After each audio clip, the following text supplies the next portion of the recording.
Hi, and welcome to our How to Become a Thought Leader webinar. I am Cass Bailey. I am here with Angela Pointon, and we are going to share with you some knowledge and expertise that we have all around how to develop thought leadership content and then promote it. Before we get started, I did want to let you all know that there is an ebook available on this topic where you can get a lot of the tips and tricks that Angela and I shared today. And that ebook is available at becomingathoughtleader.com. Without further ado, I am going to turn it over to Angela, who's going to share with us a little bit about how to start to develop the content that showcases yourself as a thought leader. At the very end of our presentation, we will be taking questions. There's a function in this Zoom call where you can add your questions, and we will get to as many of them as possible. So now, Angela. Thanks so much, Cass. Hey, everybody. Thanks for joining the webinar, for joining the recording if you're listening to it after today. My name is Angela Pointon. I'm the president of 11 out of 11. We are a digital content marketing agency. In essence, we help people create content for their businesses and for themselves. We act as their ghost authors, if you will, in driving that content forward. I'm also the author of a book called Stop Blending In. It's available on Amazon, and it talks about a lot of the points that I'm going to be sharing with you guys today. So on the next slide, we're going to go ahead and dive right in. So the first thing that whenever a business is thinking about creating content that is really key and often totally missed is assigning the role of content director. What that means, if we take a peek at the next slide, is that there's someone at the organization, maybe it's you, maybe it's somebody that you delegate content directing to, who is responsible for four primary things. Planning the editorial calendar, and in a little bit, I'll share with you a little visual of what an editorial calendar might look like. This person can also write or delegate the writing of, which we'll talk a little bit about today, the content.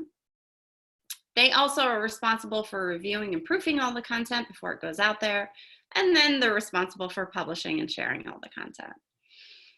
When people create content on their own, what I often hear is, oh yeah, we've had this blog post that we kind of started drafting, but it's sitting in a folder and we just can't seem to get it out.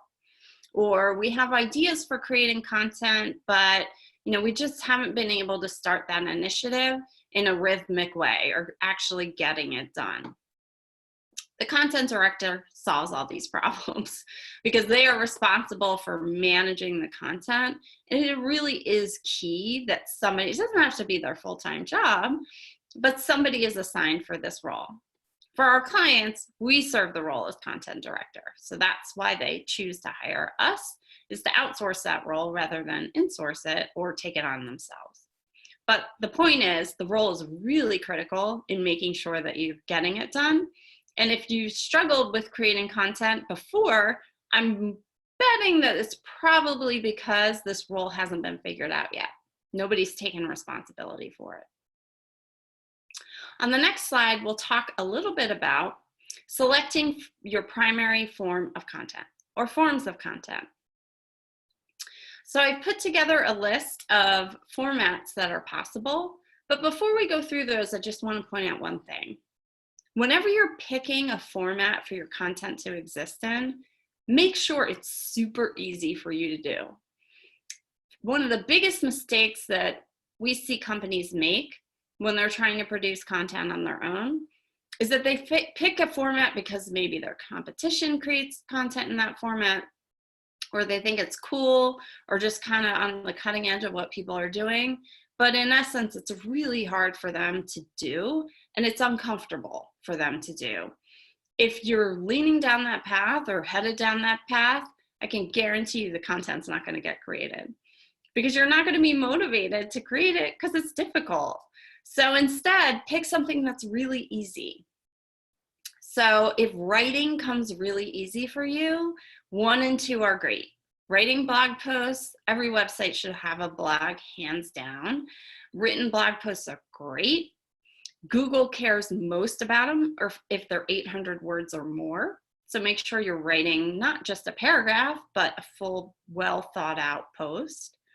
And then sharing those posts with written emails, either with the entire content within the email, or even better, with a link to the blog, so you're getting that traffic to go on your website and start exploring.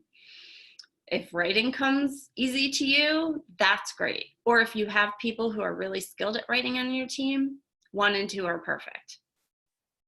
For other people where writing is super difficult and looking at a blank cursor blinking is torture, then you might want to consider some of the other recommendations on here, like doing a podcast. You know, all you need is a microphone that I'm talking in today, which can be found on Amazon for about $100, and some recording software. Super easy. Posting videos on YouTube. You know, we're really used to seeing really casual videos these days. It doesn't have to be largely produced, although that's great if you prefer that. Facebook Lives, Instagram Lives are also wonderful. They show up in people's feeds. They're also captured so that they can show up for people who want to watch the recording later. Webinars like we're doing today, right? All you need is a presentation deck and maybe a software platform like Zoom that we're using today, and you can invite your audience to participate in that. Or even online groups, maybe ones that you don't even start yourself, but you want to make a concerted effort to contribute to, such as Facebook groups or LinkedIn groups. This list could go on and on. There's tons of forms of content out there. The point is really, with all the options, pick the one or the few that are easiest for you. Okay. The next item, which is often something overlooked, is deciding whether or not you'll include outsiders with your content. It has some pros and cons, which we'll look at on the next slide. And what I mean with outsiders is they can be people like Cass and I are outside content creators contributing to a piece of content together, multiple pieces of content actually, like the webinar today and the ebook that she mentioned that we co-authored at the beginning of today's webinar. There's lots of pros of doing things together, but it's also important to remember that the collaboration doesn't necessarily have to be you and somebody else from another company, which is our scenario today. But what it could look like is it's employees of the organization. You might have subject matter experts that are phenomenal at what they do. And maybe they don't write, or maybe they don't produce the videos themselves, but if they're the subject matter expert taking the lead on developing an outline or some bullet points for the content, they can be tapped into as contributors to the content. In other words, it doesn't have to solely rest on your shoulders alone. Some pros are when you do work with somebody in another organization than yours, you get to leverage their audience, right? So I invited people to the webinar today that were in my audience. Cass invited people that were in her audience and on her list. And it also is great because you get to share in the workload. You're going to see in a second, I developed half the content, Cass developed half the content. It was a lot easier to do when we were collaborating together. Some of the cons or things to think about before you dive into this is, will the content they create be good? Now, we got introduced to one another because the person who introduced us thought we were both strong at what we did, and the content would complement one another. So that was great. They vetted out that con right away. But if you're thinking about approaching a partner or somebody else in your industry, take a look at their content before you approach them and just make sure it is complementary and really strong. And the other thing would be, are they difficult to manage? So there are a lot of people who are excellent content creators who speak on live stages or have a big following, but they're so busy doing what they're doing that they might say, yeah, I'd love to do that. And then you never hear from them again, right? You don't want to make it a full-time job trying to manage somebody else contributing content to your own content marketing. That'll drive you crazy.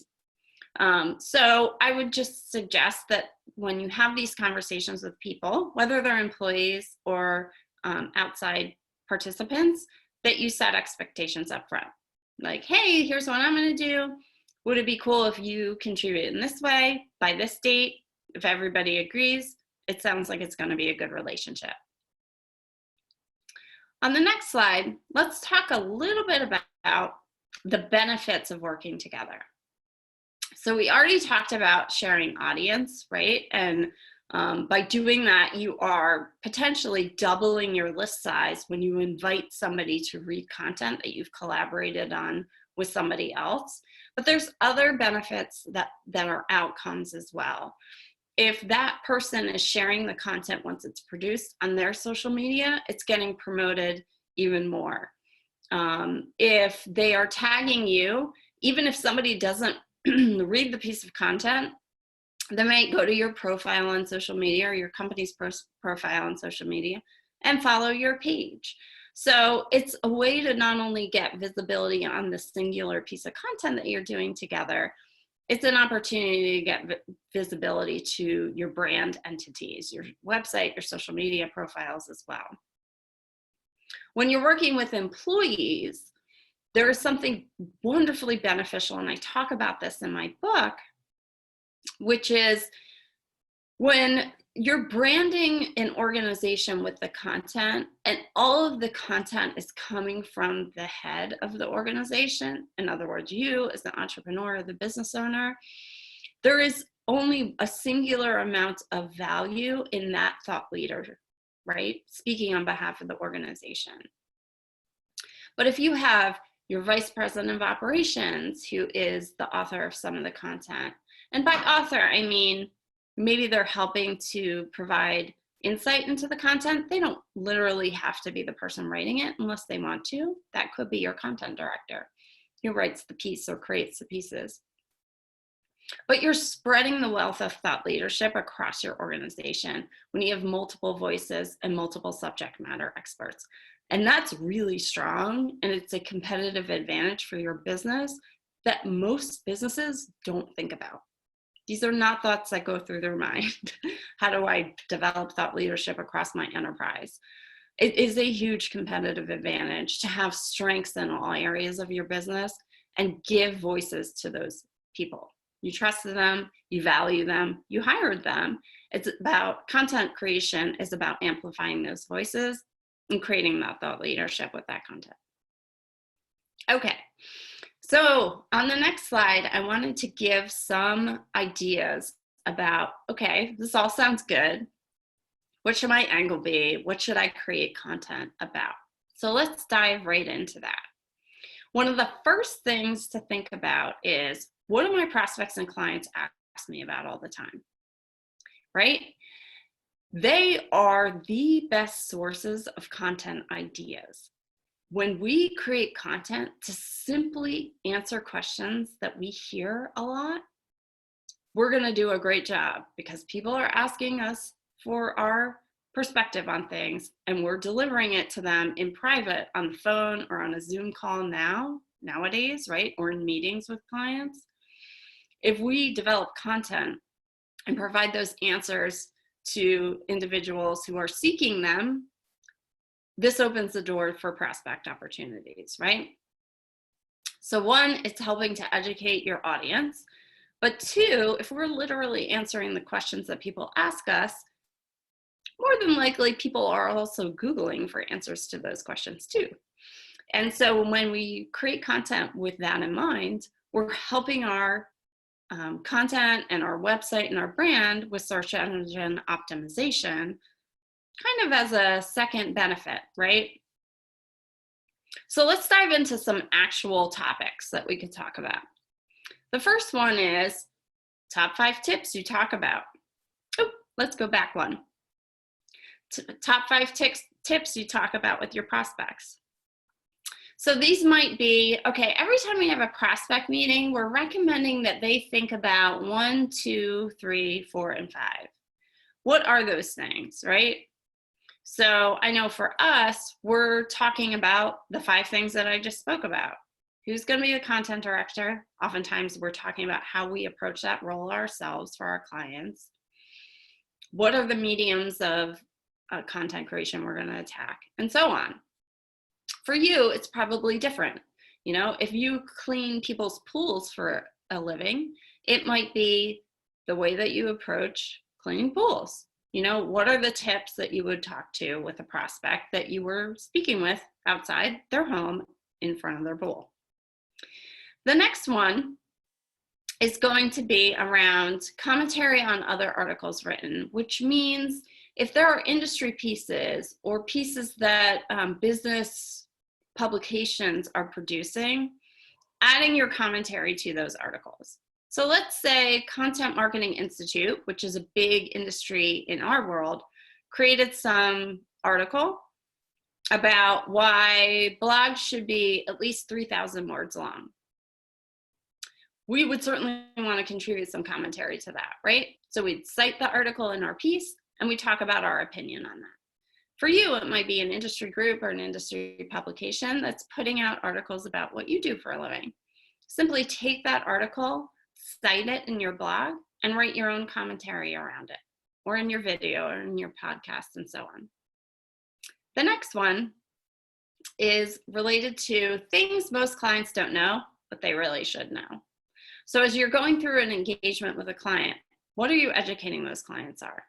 Create a piece of content around that, right? It doesn't have to just be one-on-one, you educating a client. It can be you educating all the people reading your content. The next one is misconceptions about your industry or niche. So what do people think of you before they get to know you?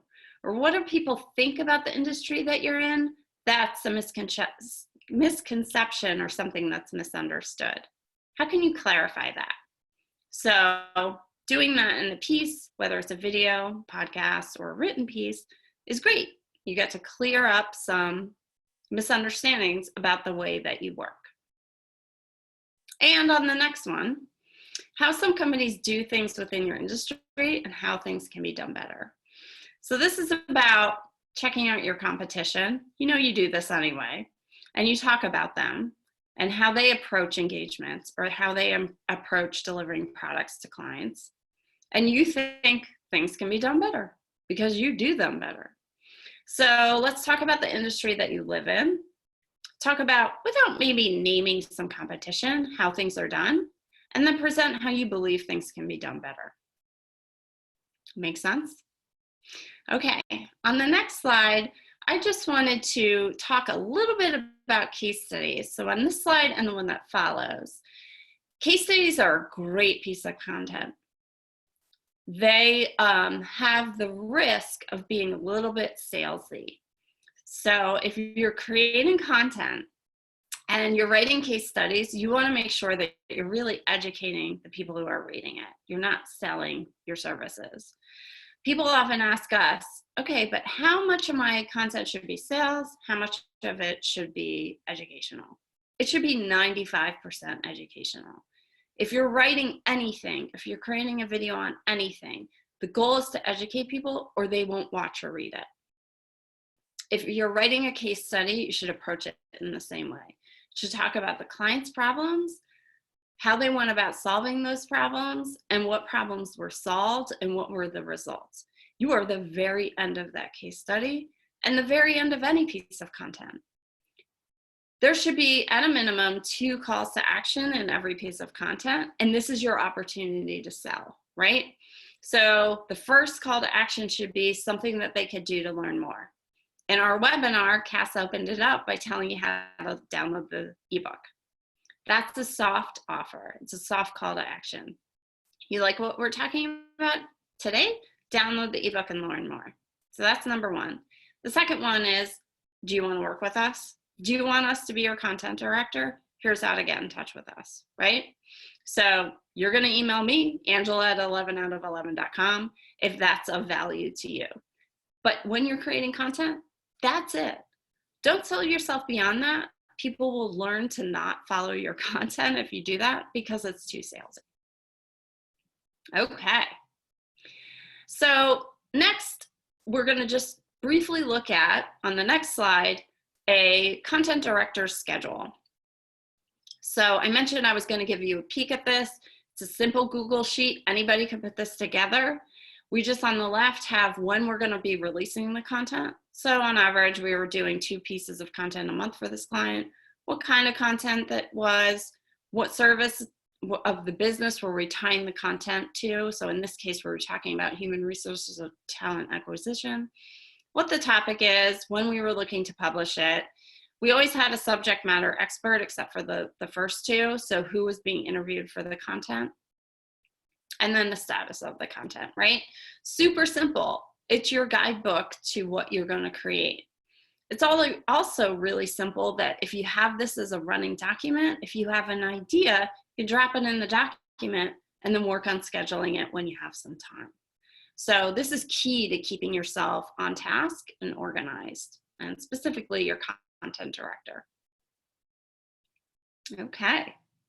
So now I'm going to turn things over to Cass, who's going to talk a little bit about, now that you've created this content, how do you promote it and get it seen? Thanks so much, Angela. So I am Cass Bailey. I'm the CEO of Slice Communications. Our agency really focuses on the communications part of marketing. We manage public relations, social media, and email marketing for our clients. And I'm going to talk about the ways that you can use those tools in particular to promote your content and really position yourself externally as a thought leader. A lot of what Angela had to talk about had to do with the thought part of thought leadership. What are your ideas that you turn into content? And what I'm really going to talk about is the leadership part of it. How do you position yourself externally so that people understand what you're smart about and therefore will want to work with you or know more because you're smart on something that really matters to them. So before we get into that though, there's only certain kinds of content that is promotable. Not all content is promotable. There are things that you will write about and talk about that are really great for a highly targeted audience or an internal audience. But in terms of demonstrating thought leadership, there are 3 requirements for promoting your content. The first one is that it needs to be relevant, meaning that it needs to actually matter to somebody who is not you. Your audiences, the people that you sell to or that refer you business or that are your strategic partners, it has to be relevant to them. And the second thing is that it needs to be insightful. It needs to add something new to the conversation, a new idea or a new perspective or a new way of thinking about things. And then the third one is that it needs to be actionable. And Angela talked about calls to action, and she shared some examples. Some other examples of things that are actionable is that when somebody consumes a piece of your content, it immediately says to them, oh, I need to change my behavior, or I need to share this with somebody else in my company who is the decision maker on this, or I need to take this new approach in a way that I haven't before. So promotable content, meaning the content that's going to go the furthest, the content that's going to demonstrate your leadership the most clearly, needs to be relevant, insightful, and actionable. Once we've figured out the pieces of content that we think are the most promotable, we're going to begin with a social media following. And that's because social media actually gives you the most control in terms of promoting your content. But great thought leaders only become thought leaders because other people follow them. And that is particularly true on social media. So you need to start thinking about how to build a following. When we work with the clients, either individuals or companies, we review the different social channels that they have available at their disposal. The first one is LinkedIn. This is our primary business-to-business channel. The second is Facebook. This is our primary business-to-person channel. Most US adults are on Facebook and most of them check it every single day. So if you need to communicate with a wide swath of humanity, Facebook might be the channel for you. Twitter is our primary in real life or listening channel. This is a place where people are communicating what's happening with them at conferences or trade shows. It's a place where people do share news, very specifically hard news. It's an area where people go to listen. In fact, most people who are on Twitter actually never share a single tweet. They really are there to listen to thought leaders. Instagram is our primary visual channel. These days, it's also one of our primary cultural channels for companies who are effective at communicating their employer brand. Pinterest is our primary lifestyle channel. So if you're getting married or having a baby shower, you'll probably spend a lot of time on Pinterest. And then finally, YouTube is a primary educational channel. This is where people go to learn things. It's also the world's second largest search engine. So as you're thinking about a YouTube strategy, and like Angela mentioned, you might be best suited to create video content, you might want to think about YouTube as your primary channel. So before we move forward, if you are an individual thought leader and you're here because you want to start building a following, the biggest mistake you can make is trying to be on all channels at once. So take a second and think about which channel, which of the social media channels is the one where most of your audience is most of the time. And just write that down. If it is a B2B communication, it's probably LinkedIn. If you are trying to communicate with people about a lifestyle product or service, if you're trying to, and your primary content is visual content, so it's photographs, you might want to be on Instagram or Pinterest. But whatever it is, pick one to start. A lot of times we get asked about posting frequency. How often should I be posting my content? Well, on LinkedIn, we want to make sure that you're posting 3 to 4 times a week. LinkedIn posts do actually have a pretty long life cycle. They'll last a couple of days. So for a couple of days after you post, people who are logging in that you're connected to will see your LinkedIn posts. Facebook, we also want to post 3 to 4 times a week. Now, that said, let me be very clear about this. Facebook makes most of their revenue from advertising these days. And regardless of whether you're posting 3 or 4 times a week, or if you're just posting once a week, you will, if Facebook is your primary channel, you will likely want to spend some money on Facebook advertising. That'll help you not just get out to new audiences, but also the people who already follow you. Because Facebook puts preference on individuals as opposed to companies and organizational pages, adding a little bit of money, and sometimes that can even be $20 or $50 a month, to promoting your content on Facebook is going to go a very long way. For Twitter, you want to post as needed. What that means is that if you have something to share, or you're at a conference, or you want to reshare other people's news and information, then do that. But know that a tweet, the length of a tweet, the life of it is very, very short. Tweets come and go very, very quickly. So unless you're putting something out at a time where people are looking for it and willing to share it on your behalf, your tweet is likely going to live a short period of time. For Instagram, we recommend twice a week. For Pinterest, you want to post as needed. So as frequently as you get photographs, that's how often you want to post to Pinterest. If you get a whole collection of 20 or 30 photographs at once, you may want to spread them out over the course of a week so you have something new and fresh to show up in people's accounts. But as you have photographic images or visual images, you want to put them up as you have them. And then finally for YouTube. Now, if you post as frequently as once a month on YouTube, that's enough that you'll have a regular ongoing set of information and content on YouTube that people will be able to look back at fairly regularly. So these are just some best practices. Some further best practices. And always, usually, sometimes, never. So as you're promoting yourself as a thought leader and you're using the content that Angela has helped you develop, you want to follow these 4 things. Always use a link and a hashtag. If you are posting about a blog post that you've written on your LinkedIn page, you have to link to it. If you don't link to it, nobody's going to get to the content. They're not going to read it. And you should always include at least 1 hashtag, regardless of the channel that you're on. If you're on Instagram, you should use way more than 1 hashtag. If you're on Pinterest, way more than 1 hashtag. But even if you are on LinkedIn, you should be using at least 1. And that hashtag should not be one that you make up. Let's talk about hashtags. The whole reason for their being is to organize around ideas so that different things are discoverable. If you're using a hashtag like hashtag Cass is awesome, well, I'm likely the only person using that hashtag, which means that nobody's looking for it, which means that nobody's going to find my content. But if I use hashtag social media or hashtag thought leadership, people are looking for information on those sort of things, and they are also using those hashtags. So as they're looking at other posts about thought leadership, they will click that hashtag and then possibly discover mine. So hashtags are really all about discovery and organization. You usually want to mention a person or a company. Going back to Angela's point of view, that if you are going to collaborate on content with somebody else, you always want to mention them. You always want to tag them and their company. So them as an individual as well as their company. That again will get your content into their followers, significantly increasing your leadership. You sometimes want to include an image. Now, a lot of people have strong opinions on whether or not to use all original images or if it's okay to use stock images. We prefer to use original images as often as possible. There's some great tools like Canva where you can go on and create your own images to go along with the blog post, even if that image is just text in a really cool or interesting way. The research shows over and over again that social media posts that have images that go along with the post actually get more reach, more engagement. And then you never want to post just once.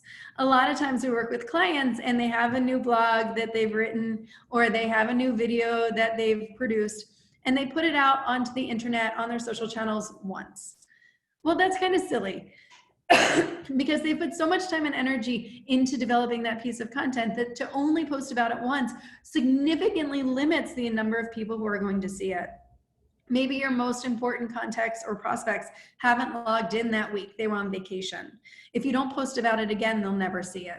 Now that said, you should not be posting the same exact post over and over again. If you wrote an 800-word blog, chances are there are 3 or 4 or 5 sentences that you can pull out of that blog to use as your post to go along with it on LinkedIn or whatever channel it is that you're using. So you never want to post a piece of content just once. You really want to post it in a couple different ways so that more people have an opportunity to see that post. It's also okay if a piece of content is cyclical, if it's tied to a very specific time of year or day of year, to use it year after year. So for instance, you might have a piece of content about your dedication to the environment that you want to share on Earth Day. Well, you might want to freshen it up every year, but you may be able to use it over and over again. And the more you're using your content and the more you're sharing it, the more value you'll get out of it. So the second tip in terms of developing your leadership is to get some media attention. Let's talk about 4 ways that you can get media coverage. The first one is a news announcement. So let's say you have a new product, new service, new office. All of those things are worthy of a press release. The fact that you've written a blog or launched a blog, not worthy of a press release. But the good news is that press releases aren't the only ways that we get coverage. The second one is pitching. This is where you take the idea that is core or underlying to the content that you've developed, and you create a couple of sentences that really pitch or sell the idea to a reporter. So for instance, if you've written a piece of content on Earth Day, you might write a reporter and say, hey, I have a really interesting perspective on Earth Day. People are doing this thing wrong. They really need to do it this way. If you'd like to collaborate on a story on this topic, I'd love to talk with you or to set up an interview. That's a pitch. It's taking the underlying idea of your content and turning it into something that sells a potential story to a reporter. The third is editorial briefings. This is an opportunity to sit down with a reporter or an editor and talk to them about everything that you've got coming up on your editorial calendar. Hey, we're going to be doing this thing, or we're going to be introducing this new initiative. We're going to be launching this new product or service. We really want to talk about talent acquisition in Q4. And having the opportunity to sit down with coffee for a reporter, a lot of times will turn into multiple pieces of media coverage, not just one. And then the last way to get coverage is newsjacking. And this is also a way to start to develop some content that you own. So for instance, there are a lot of things happening in the news every day, especially today. And each one of these things is potentially an opportunity for you to express your opinion in the context of what's happening outside of your business. And newsjacking is that listening and response technique. So for instance, you might say, I've got this thing that's going on in the news. I'm going to write a couple of reporters and say, hey, I have a perspective on it. And then go ahead and turn around to your content director and say, I have a perspective on this thing that's happening on the news. I want to comment on it, and I want to turn this into a piece of content. So those are 4 different ways that you can start to get coverage for your content. Now, giving great interviews. If you do have an opportunity to have an interview with a reporter and you really want to be positioned as a thought leader do not answer questions in interviews. That's not what they do because they know that it is not their job. Great thought leaders, when they have the opportunities for interviews, communicate their messages. They find a way to take the questions that reporters are asking and really start to find a way to put their message and their content into that question. The most effective thought leaders are the ones that lead interviews with reporters, that determine where the interview is going to go and deliver their point of view and their messages. And if you're interested in learning more about how to do this and practicing it, we do have a media training session that we teach where we can help you demonstrate your thought leadership in this way. Now, once you get a media placement, that is a great piece of content. It's something that is validated by a third party. It's something that showcases who you are and what your point of view is and what you believe. And so you want to use those media placements. We want to go back to the social media following section of this presentation. Put it out on your social channels. Put the media placement on your blog. Add some additional commentary to that media placement. Maybe even do a video talking about the media placement. Maybe turn that into a new speaking opportunity. So media placements are incredibly powerful pieces of content, but only if we use them effectively. Okay, the last thing that we want to talk about is email as a way to promote your content and your thought leadership. There are two primary forms of email communication these days. The first one on the left, that's really our broadcast communication. This is sending one message to very many people. If you're putting a lot of time and energy into developing content, you should send it to people in their inboxes so that they see it. Maybe the week that you published content, they did not happen to log into LinkedIn. Maybe they didn't happen to see the Wall Street Journal where you were quoted. Maybe for whatever reason, they couldn't go to the event that you were hosting or the webinar that you were hosting. But if you put something in their email box, even if they just scan it, that'll give you the ability to be top of mind with them and remind them that you're really smart about something that matters to them. The second form of email marketing that is incredibly popular these days is email automation. And this is a one-to-one communication. It's something that looks like an email that just went to Angela that says, hey, Angela, I know the last time we talked, we discussed thought leadership. I wanted you to see this webinar and this ebook that I'm doing. And then maybe a couple days later, it sends a message that says, hey, Angela, I noticed that you haven't signed up for the webinar just yet. If you're really busy that day, feel free to share it with another colleague within your company. And then after the webinar, it sends a message that says, hey, Angela, I noticed that you weren't able to sign up for the webinar that we hosted, but I wanted to make sure that you had access to the content in the recording. And so here's the recording. And so by creating a series of email automation, some people call it a drip campaign, you're actually able to use your content in a way to stay connected with and to touch base with people over and over and over again. And this is important as long as it does not become repetitive or spammy. The moment you do that, your content will lose all credibility. So just to recap, if we think about ways to start to promote our content, we want to choose one social media channel that we really invest in. We want to choose that channel based on where our audience is. 2, we want to follow the always, never, and sometimes rule. We want to make sure that we are using our content and our ideas, getting them in front of reporters in order to generate media coverage.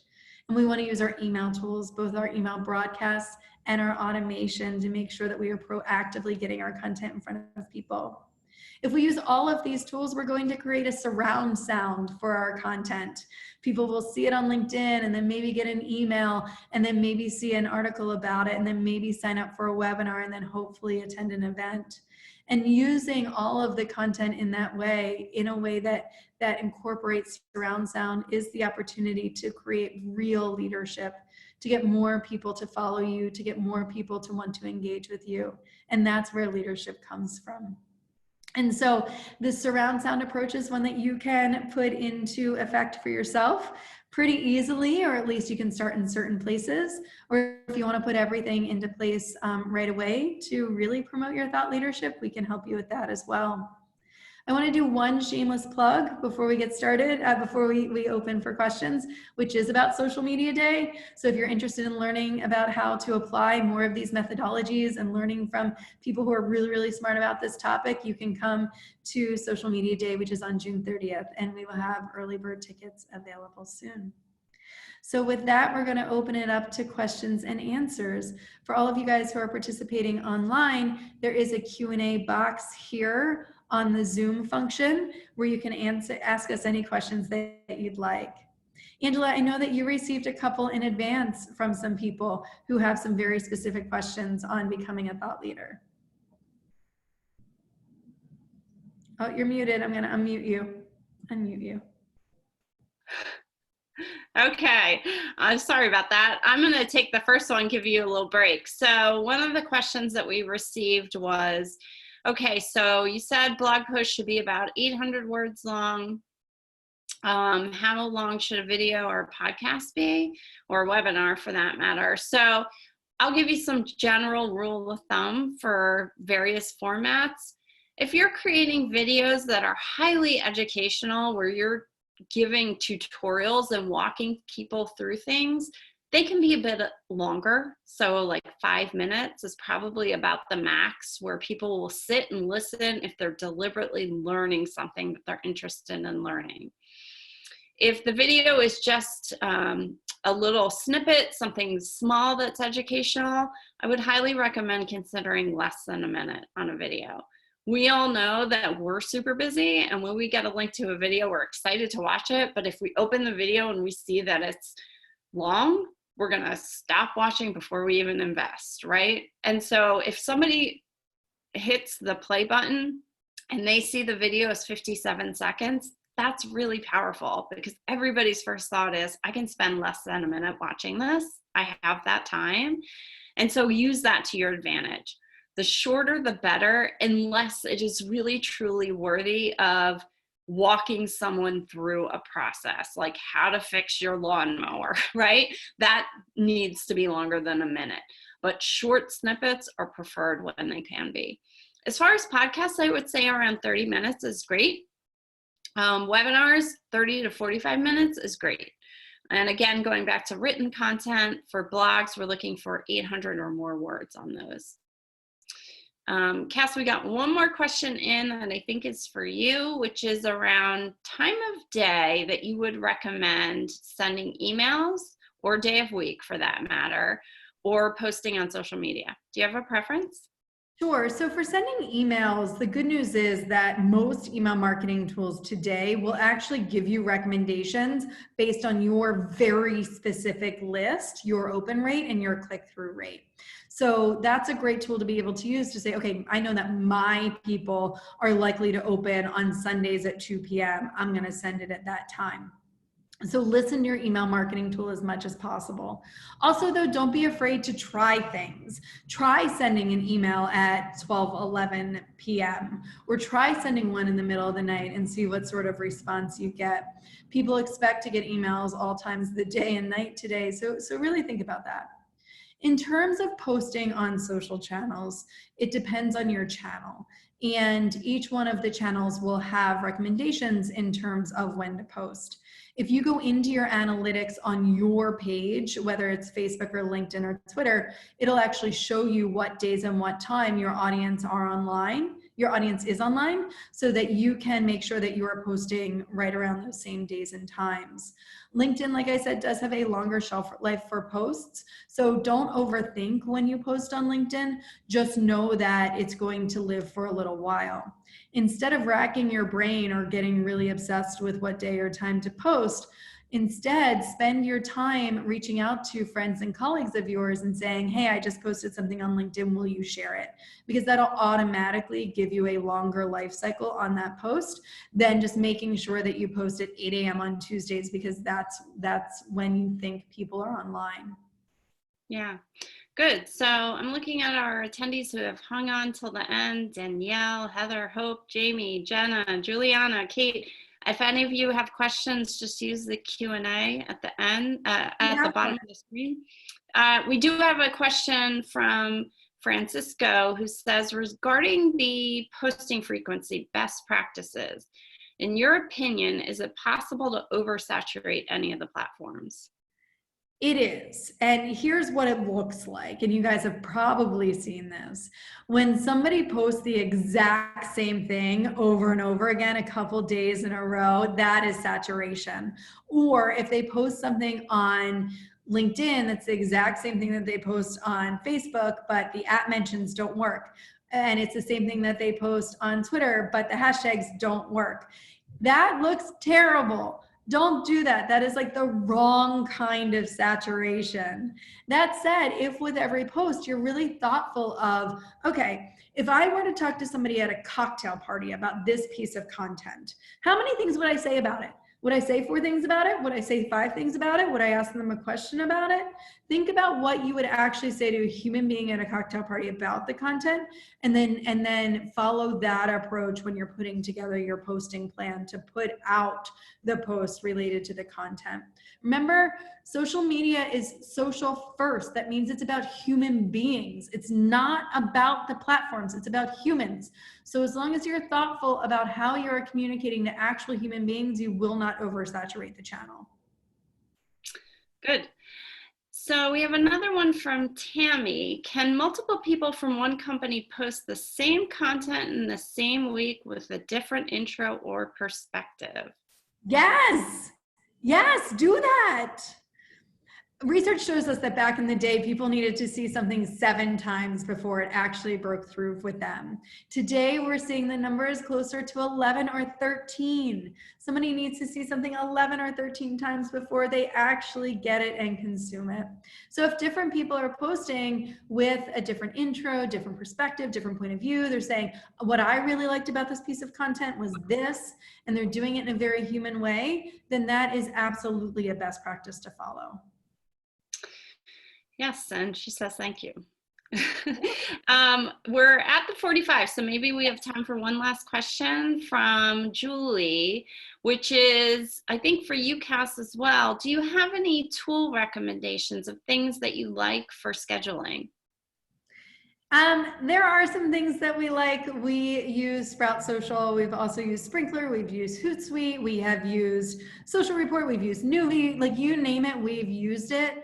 I think the biggest mistake that people make is that they load a post in and then they just click it to go across the different channels. Please, dear God, stop doing that. If you're going to use a tool, use it responsibly. Make sure that every post shows up on the correct channel the way that it should show up.